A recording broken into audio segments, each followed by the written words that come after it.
Hello সবাইকে। তো দুদিন আগে আমি একটা ভিডিও পোস্ট করেছিলাম একটা বোনের কিছু কোয়েশ্চেনের রিপ্লাই দেওয়ার জন্য।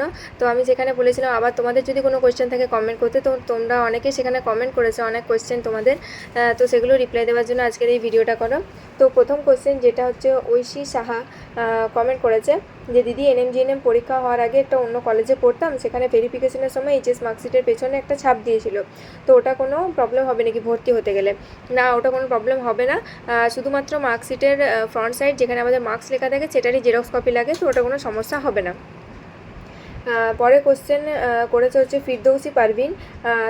কোশ্চেনটা হচ্ছে দিদি এই বছর 64 পেলে কি চান্স পাওয়া যাবে গভর্নমেন্ট কলেজে? তো তুমি তো কোনো ক্যাটাগরি উল্লেখ করোনি, আমি বুঝতে পারছি না তুমি কোন ক্যাটাগরির আন্ডারে পড়ছো। যদি ক্যাটাগরি থাকে তাহলে মোটামুটি একটা ভালো স্কোর 64, তুমি কাউন্সিলিং করা। আর যদি জেনারেল ক্যাটাগরিও হও, আমি বলবো লাস্ট পর্যন্ত কিন্তু কাউন্সিলিং করাবে। পাবে না এটা কিন্তু একদম বলা যাচ্ছে না, একদম লাস্ট পর্যন্ত কাউন্সিলিং করাবে। তবে নামটা পড়ে আমার মনে হচ্ছে তোমার ওবিসি এই ক্যাটাগরি হয়তো হতে পারে, তো ভালো স্কোর, তুমি কাউন্সিলিং অবশ্যই করিও, আর জেনারেল ক্যাটাগরি হলেও অবশ্যই করিও কাউন্সিলিং। পরে কোশ্চেন লেখা আছে রানা এডিট লেখা রয়েছে নামটা। তো দিদি আমি এনএমজিএনএম এবার এক্সাম দিয়েছি, কিন্তু আমার বুকলেট নাম্বার মানে সংখ্যায় ঠিক করেছি, কিন্তু একটা গোল মার্ক ভুল হয়েছে, তাহলে কি খাতা বাতিল হয়ে যাবে? আচ্ছা, ওএমআর সিট কিন্তু সবসময় কম্পিউটারাইজড ওয়েতে চেক করা হয়। এবার ওই কম্পিউটারের সেটিং কী আছে, মানে সংখ্যায় লিখলে ঠিক হবে না জাস্ট মার্কিংগুলো কাউন্ট হয়, সেটা আমার ঠিক জানা নেই, তো আমি সেভাবে উত্তরটা কিন্তু দিতে পারলাম না যে খাতাটা কী হবে। পরের যে কোশ্চেন করেছে নাম হচ্ছে সানভি রয়। কোশ্চেনটা করেছে আমি এসসি ক্যাটাগরি 60 মার্কস এএনএমে চান্স পেতে পারি মপ আপ রাউন্ড অবধি? হ্যাঁ, 60 মার্কস অবশ্যই একটা ভালো স্কোর এসসি ক্যাটাগরিতে। তুমি পুরো কাউন্সিলিংটা করিও, অবশ্যই অবশ্যই কিন্তু অনেকটাই চান্স আছে তোমার। পরের কোশ্চেন হচ্ছে প্রমিলা হেমব্রম কোশ্চেন করেছে ফার্স্ট ইয়ার থেকে কি হোস্টেল পাবো, মানে যে কোনো ডিস্ট্রিক্টে বলতে এবারে সব এনটিএসি কিন্তু হোস্টেল নেই, আর যেসব আর সব হোস্টেলের খবরও আমার কাছে, সব এনটিএসির হোস্টেল কোথায় কোথায় কীরকমভাবে দেয় সেটা আমি জানি না। তবে আমার যতটুকু যে হোস্টেলগুলো খোঁজ আমার কাছে আছে, যে এনটিএসের আমি জানি যে সেকেন্ড ইয়ার থেকে মোটামুটি দেয়, ফার্স্ট ইয়ার থেকে দেয় নাকি আমার ঠিক জানা নেই, কিন্তু সেকেন্ড ইয়ার থেকে দেয়। অবশ্য সিট যদি ক্যাপাসিটি বেশি থাকে তারা কিন্তু ফার্স্ট ইয়ার থেকে দিতে পারে। পরের কোশ্চেনটা আবার সানভি রয়ের আছে যে স্পট কাউন্সিলিং কি হবে? স্পট কাউন্সিলিং যে সিট একবারে বেঁচে গেলে কিন্তু যদি শেষের দিকে সিট বাঁচে তাহলে কিন্তু স্পট কাউন্সিলিং হয়।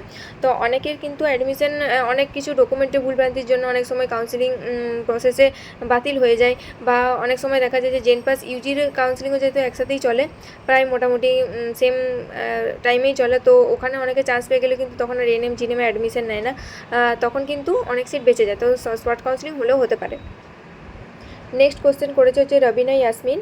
কোশ্চেনটা হচ্ছে দিদি আমি 73+ পাবো আশা রাখছি, ওবিসি এ আমি কি এএনএম পাবো?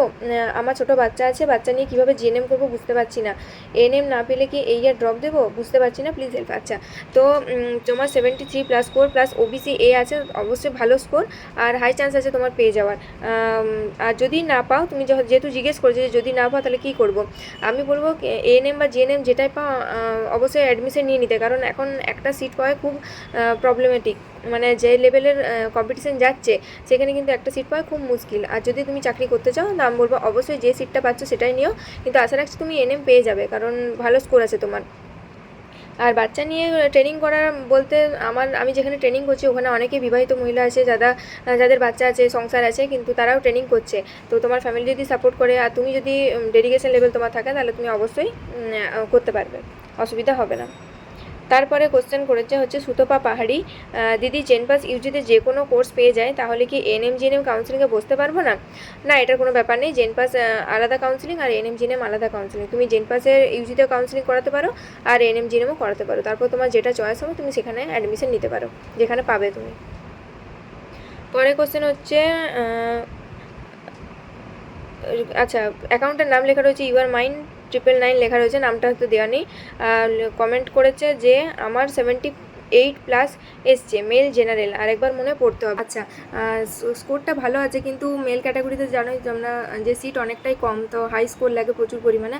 তবুও আমিও বলবো যে কাউন্সিলিংয়ে পার্টিসিপেট করতে, কারণ বলা যায় না কখন কি হয়, হয়তো সিট রয়ে গেল, হয়তো তোমার মতো অনেকে ধরো স্কোর পাচ্ছে, তারা হয়তো এটা ভেবে আর পার্টিসিপেটই করলো না কাউন্সিলিংয়ে, সেক্ষেত্রে সিটও রয়ে গেল। তো এখানে কিন্তু আমি বলবো কাউন্সিলিংটা করাতে, সেটা তুমি চান্স তারপরে পাচ্ছ না পাচ্ছ সেটা পরের ব্যাপার, কাউন্সিলিংটা অবশ্যই করিও।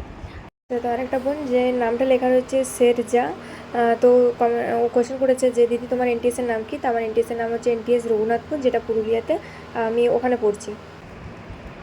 পরের কোশ্চেনটা হচ্ছে বিদ্যাসাগর কলেজে যেটা এনএম পড়ানো হয় বেহালাতে, ওখানে কি থেকে পড়তে হয়? আচ্ছা, বিদ্যাসাগর কলেজ যেটা আছে সেখানে কিন্তু আমার রুমমেট যে সে আগে চান্স পেয়েছিল, তো তার কাছ থেকে আমি জানতে পারলাম যে সেখানে কিন্তু সেকেন্ড ইয়ার থেকে হোস্টেল দেওয়া হয়। ফার্স্ট ইয়ারে বাইরে কোথাও থাকতে হয়, কিন্তু সেকেন্ড ইয়ারে ওখানে হোস্টেলে থেকে পড়াটা ম্যান্ডেটরি আছে। আচ্ছা, লাস্ট যে কোশ্চেনটা আছে সেটা করেছে হচ্ছে উর্মি মাহাতো। সে বেসিক্যালি আমার প্রিপারেশনের ব্যাপারে জানতে চেয়েছে। তো আমার মনে হয় এটার জন্য আমি আলাদা করে ভিডিও দিলে তোমাদের সুবিধা হবে ভিডিওটা দেখতে, বা কীভাবে তোমরা প্রিপারেশন নেবে যারা পরের বছর পরীক্ষা দেবে। তো আমার মনে হয় সেটা আলাদা করে ভিডিও দিলে তোমাদের সুবিধা হবে। তো আজকের সবার কমেন্টের আমি রিপ্লাই দিলাম যা যা কোশ্চেন ছিল। তো যথাসম্ভব আমি রিপ্লাই দেওয়ার চেষ্টা করেছি, আশা করি রিপ্লাই দিতে পেরেছি। আরও যদি তোমাদের কোনো কোশ্চেন থাকে তোমরা অবশ্যই কমেন্ট করো, আমি আবার জানানোর চেষ্টা করবো। Thank you.